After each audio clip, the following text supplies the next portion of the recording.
शिशु निकेतन के बैनर तले ऑनलाइन शिक्षण कार्य के अंतर्गत शिवम क्लासेज की ओर से आपका हार्दिक स्वागत, अभिनंदन। मैं इमराज आज आपके सामने राजनीति विज्ञान से संबंधित एक ऐसा न्याय विषय को लेकर आपको कुछ बताने वाला हूं।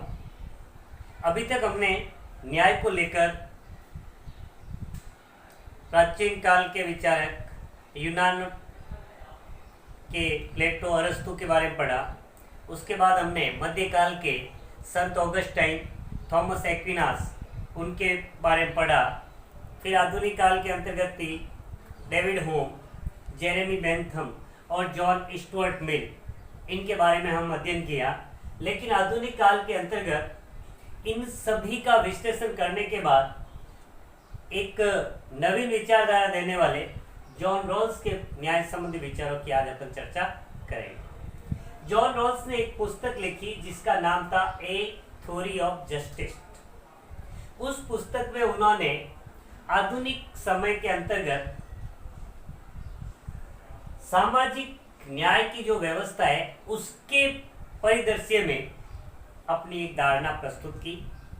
उन्होंने कहा कि वो परंपरागत जो न्याय का विचार है, जो शुरू से चला आ रहा है, जैसे प्लेटो का है, अरस्तु का है, थॉमस एक्विनास का है, संत ऑगस्टाइन का है, जेरेमी बेंथम का, जो भी है, प्राचीन रूप से जो भी परंपरागत रूप से चला आ रहा है, वो असंतुष्ट थे, क्योंकि उस न्याय के अंतर्गत इनके जो विचार थे, मन के भाव थे, वो संतुष्ट नहीं हो पा रहे थे। इसीलिए असंतुष्ट थे क्योंकि ये परंपरागत न्याय है जो सामाजिक संस्था को न्यायप्रद बनाने पर जोर दे रहे थे। व्यक्तियों के लिए क्या न्याय होना चाहिए, उन पर विचार नहीं किया गया था। साथ ही जॉन रॉल्स उपयोगितावादियों के अधिकतम व्यक्तियों का अधिकतम सुख, जो हमने सामाजिक उपयोगिता के अंतर्गत पढ़ा था, जेरेमी बेंथम का ये सिद्धांत है, अधिकतम व्यक्तियों का अधिकतम सुख जो सिद्धांत है, ये ऐसी व्यवस्था पर आधारित है जो वास्तव में वो व्यवस्था त्रुटिपूर्ण है, क्योंकि वहां कहीं न कहीं कोई कमी है। ये सिद्धांत है बहुमत वाले व्यक्तियों द्वारा अल्पमत पर तानाशाही करने वाला सिद्धांत। फिर जॉन रॉल्स ने डेविड ह्यूम के सिद्धांतों का भी और जॉन स्टुअर्ट मिल के सिद्धांतों का भी उन्होंने खंडन किया। जॉन रॉल्स संवैधानिक जो लोकतंत्र है, ऐसा लोकतंत्र जहां जनता द्वारा शासित है, आज वर्तमान में अधिकांश देश में लोकतंत्र है, तो वहां पर उन्होंने दो सिद्धांत प्रस्तुत किए हैं कि ये दो सिद्धांत वास्तव में लागू है और लागू होने चाहिए। सबसे पहला सिद्धांत उन्होंने दिया है कि अधिकतम स्वतंत्रता स्वयं स्वतंत्रता की सुरक्षा के लिए जरूरी है, कि व्यक्तियों को स्वतंत्रता अधिकतम दे दो, लेकिन उस व्यक्ति की खुद की स्वतंत्रता सुरक्षित नहीं है तो वो स्वतंत्रता दी हुई कोई काम की नहीं है। इसलिए जॉन रॉल्स कहता है कि वर्तमान में न्याय का पहला सिद्धांत है कि अधिकतम जो स्वतंत्रता दें, उससे स्वयं व्यक्ति की प्राथमिक जो स्वतंत्रता है वो सुरक्षित होनी चाहिए। दूसरी बात वो कहते हैं कि व्यक्ति और राज्य द्वारा जो भी सामाजिक व्यवस्था की जाती है या बनाई जाती है, वो व्यवस्था सबके लिए कल्याणकारी होनी चाहिए। किसी एक व्यक्ति का हित नहीं होना चाहिए, उसमें सभी व्यक्तियों का हित होना चाहिए। इन दोनों सिद्धांतों की पूर्ति के लिए जॉन रॉल्स एक सिद्धांत पेश करता है जिसका नाम है अज्ञानता के पर्दे का सिद्धांत।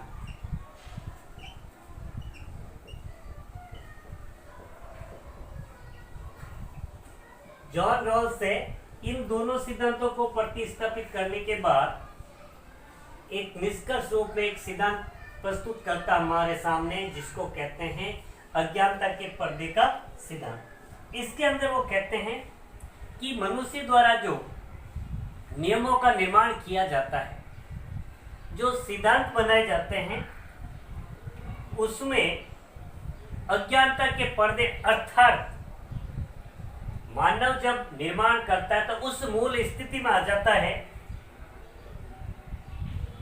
जहां पर उनकी योग्यता और क्षमता उस सिद्धांत के निर्माण को बनाने तक सीमित होती है।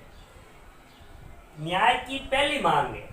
अज्ञानता के पर्दे के सिद्धांत के अनुसार जॉन रॉल्स कहते हैं कि न्याय की पहली मांग है कि सबको स्वतंत्रता दी जाए, उनकी योग्यता के समतों के अनुसार, साथ ही अवसरों की समानता दी जाए और सबका कल्याण होना चाहिए। किसी भी प्रकार की असुविधा व्यक्ति को नहीं होनी चाहिए। जो भी सिद्धांत बने जाए स्वयं की स्थिति को देखते हुए वो स्थिति दूसरों की भी देखी जाए। इस स्थिति में सिद्धांतों का निर्माण होना चाहिए ताकि सबके लिए कल्याण हो सके। सभी जो सिद्धांत है व्यक्ति की आवश्यकताओं से जुड़े होने चाहिए और उन आवश्यकताओं की पूर्ति होनी चाहिए। इस प्रकार से जॉन रॉल्स ने आज वर्तमान स्थिति को ध्यान में रखते हुए सिद्धांतों का निर्माण किया है, जिसका महत्वपूर्ण सिद्धांत है आपके अज्ञानता के पर्दे का सिद्धांत। इसमें ये कहता है कि जो भी संसाधन है, अधिकार है, अवसर है, लाभ है, इनका जो वितरण होना चाहिए उसमें किसी प्रकार का भेदभाव नहीं होना चाहिए। तो ये थे आज आपके मुख्य बिंदु के अंतर्गत जॉन रॉल्स के न्याय संबंधी सिद्धांत। इनके अंतर्गत आपको कुछ कार्य करने के लिए मैं दे रहा हूं जो आपको करना है।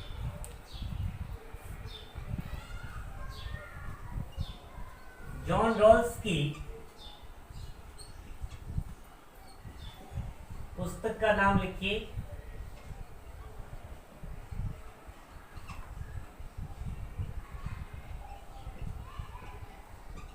दूसरा, जॉन रॉल्स के न्याय संबंधी विचार संक्षेप में लिखिए।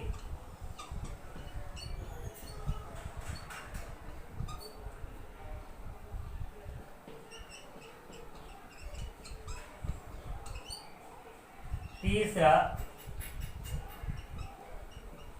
अज्ञानता के पर्दे का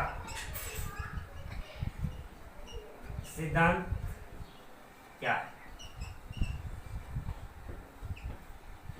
क्योंकि ये तीन ऐसे बिंदु है जो अक्सर आपके परीक्षा के अंतर्गत पूछे जाते हैं, इनको आप अच्छी तरह से तैयार कर लें।